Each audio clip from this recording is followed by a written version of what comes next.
दोस्तों, दुनिया के ज्यादातर समाजों में मृत्यु एक वर्जित विषय है, लेकिन क्या होगा अगर हम इस बारे में पूरी तरह से गलत है?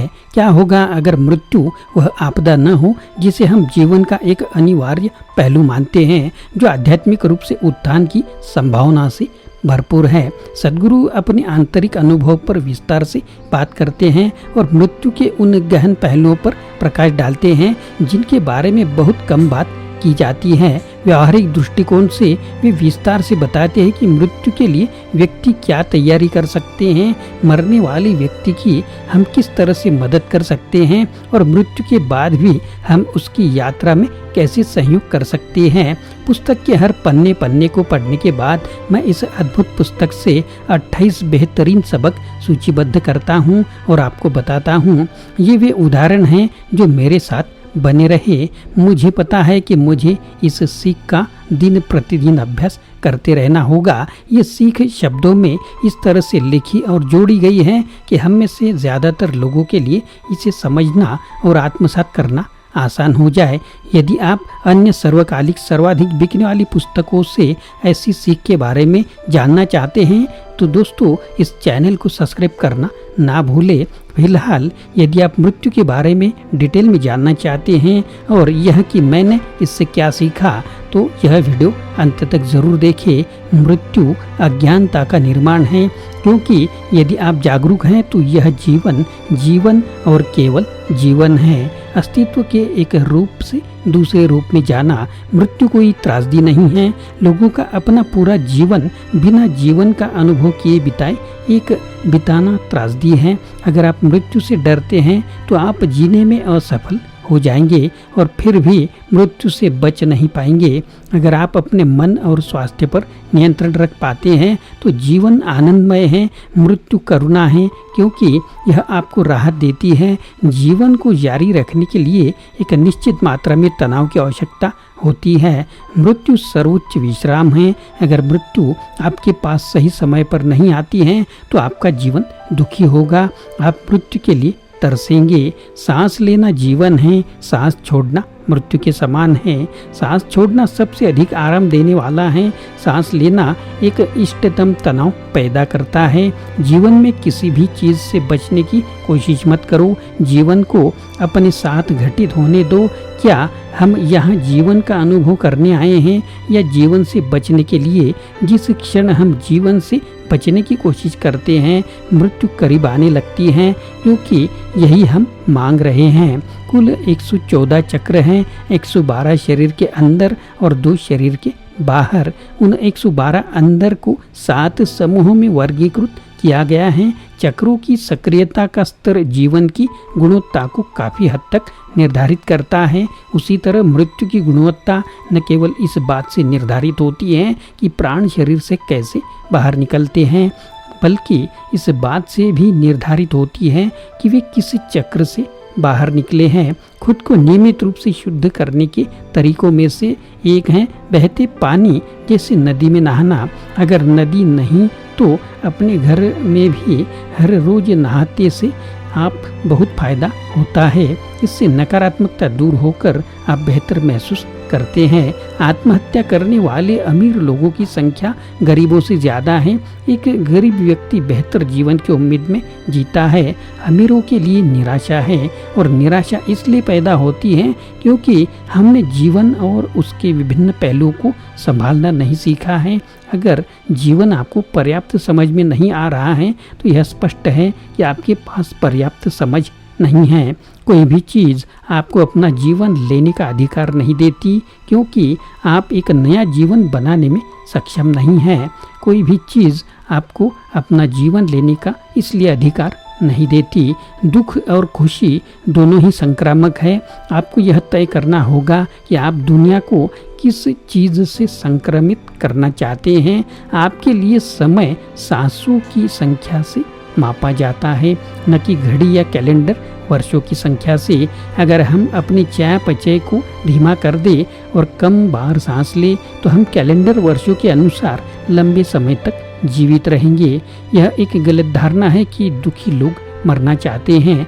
वास्तव में वे दूसरों की तुलना में जीवन से ज्यादा चिपके रहना चाहते हैं। खुश लोग जीवन से बहुत ज्यादा जुड़े हुए होते हैं। वे जितने ज्यादा दुखी होते हैं उतना ही ज्यादा वे जीवन की हर चीज से चिपके रहते हैं।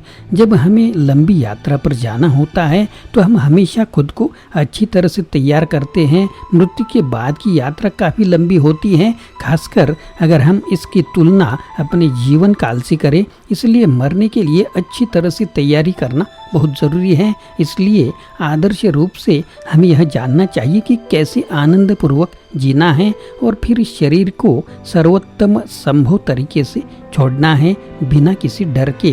लोग मृत शरीर से क्यों डरते हैं, जिसे वे जानते भी नहीं।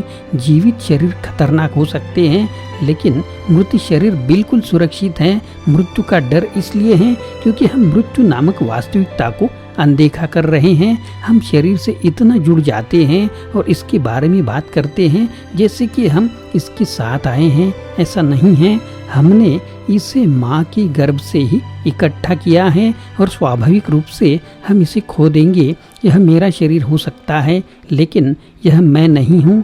मैं शरीर से कहीं बढ़कर हूँ। इस शरीर के अलावा भी कई आयाम हैं जिन्हें हमारी आत्मा को अनुभव करने की आवश्यकता है। इस शरीर में रहना बैंक लोन की तरह है। आप 10 साल का लोन ले सकते हैं लेकिन आपको इसे वापस करना ज़रूरी होगा। होशियारी और ज्ञान से आप इसे 15 या 20 साल तक बढ़ा सकते हैं लेकिन आपको इसे हर हाल में वापस करना होगा। मृत्यु के बारे में चिंतित होना आपको वैसे ही मृत्यु के करीब ले जाएगा। डर का मतलब सिर्फ इतना है कि आपकी कल्पना आपके नियंत्रण से बाहर है। असल में डर नाम की कोई चीज नहीं होती, यह सिर्फ कल्पना है, मनगढ़ंत। खुद को लगातार यह याद दिलाते रहना कि आप नश्वर हैं और आज आपकी मृत्यु हो सकती है, मृत्यु के प्रति आपके डर को दूर कर सकता है। अगर आप सचेत रूप से इसका अभ्यास करते हैं और जब वास्तव में मरने का समय करीब आएगा तो यह आपके लिए बहुत बड़ी बात नहीं होगी। एक निश्चित उम्र के बाद जब व्यक्ति जीवन की जिम्मेदारियों से मुक्त हो जाता है तो उसे घर से बाहर निकलकर प्रकृति के करीब जाना चाहिए। प्राचीन भारत में वानप्रस्थ का आयोजन इसलिए किया गया था। अस्पताल के बिस्तरों पर प्रियजनों के साथ जीने के बजाय यह जीवन की शेष भाग को जीने और मृत्यु को स्वीकार करने का एक शानदार तरीका है। अपना जीवन जीना एक बहती नदी की तरह है, एक खास लक्ष्य के साथ एक दिशा में आगे बढ़ना। हम तय करते हैं कि हमें कहाँ जाना है, क्या करना है। भले ही हमें भूख लगी हो और खाना हमारे सामने हो, हम अपने विवेक से उसे न खाने का फैसला कर सकते हैं। एक बार जब आप शरीर छोड़ देते हैं तो आप पानी या बादलों के बाष्पित रूप की तरह होते हैं। आप वही बहेंगे जहां हवा आपको ले जाएगी। कोई उद्देश्य नहीं है, कोई मिशन नहीं है, कोई लक्ष्य नहीं है। जैसा कि वे कहते हैं, स्वर्ग दूतों को आसमान में देखा जाता है। जब हम मर जाते हैं तो हम अपनी विवेक शक्ति खो देते हैं। विवेक शक्ति के अभाव में मरते समय की अंतिम अवस्था महत्वपूर्ण होती है। यह अंतिम अवस्था हमारी मृत्यु के बाद कई गुना बढ़ सकती है क्योंकि हमारे पास विवेक शक्ति नहीं होगी। जीवित रहते हुए हम गुस्सा कर सकते हैं और फिर उसे नियंत्रित कर सकते हैं। मृत्यु के बाद हमारा कोई नियंत्रण नहीं होता। इसलिए अच्छी तरह से मरना, शांति और खुशी और संतुष्टि के साथ मरना महत्वपूर्ण है क्योंकि यह आगे के मार्ग की गुणवत्ता तय करता है। दुख का कोई भी अनुभव हमारी अपनी अपूर्णता को दर्शाता है, अन्यथा संसार पूर्णतः पूर्ण है। लोगों को सम्मान पूर्वक मरने देना जरूरी है। हम लोगों को पकड़ कर नहीं रख सकते। मरने से उनका चक्र पूरा हो जाता है। कल्पना करें अगर हम लोगों को मरने नहीं देंगे तो दुनिया की हालत कितनी खराब होगी। जीवन तभी जटिल है जब आप दुनिया को एक खास दिशा में ले जाने पर अड़े हों। जो लोग चीज़ों को वैसे ही स्वीकार करते हैं उनके लिए जीवन में जटिल क्या है। प्रकृति आपके अगले जन्म के लिए दंड या पुरस्कार के बारे में नहीं सोचती। मृत्यु के समय आपके भीतर जो भी अधूरी इच्छाएं हैं, आपको उस तरह का शरीर मिलता है जो उन प्रवृत्तियों को पूरा करने के लिए सबसे उपयुक्त है। उदाहरण के लिए अगर कोई धन संचय करने वाला व्यक्ति पर्याप्त धन संचय करने की अधूरी इच्छाओं के साथ मरता है तो वह चींटी या मधुमक्खी बन सकता है ताकि उसकी संचय करने की प्रवृत्ति पूरी हो सके। पिछले जन्मों को खंगालने में अपना समय और प्रयास बर्बाद मत करो। अभी जो जीवन तुम्हारे हाथ में है उसका सदुपयोग करो। अगर तुम बस इतना ही कर सकते हो तो यह काफ़ी है। केवल गुरु शिष्य का रिश्ता ही जन्मों से आगे निकल सकता है, क्योंकि यह रिश्ता ऊर्जा पर आधारित है, न कि ज़रूरतों पर। अन्य सभी रिश्ते जीवन भर में ज़रूरतों की पूर्ति की सुविधा के लिए एक साथ आते हैं, जैसे सामाजिक, भावनात्मक, शारीरिक, वित्तीय, मनोवैज्ञानिक ज़रूरतें आदि।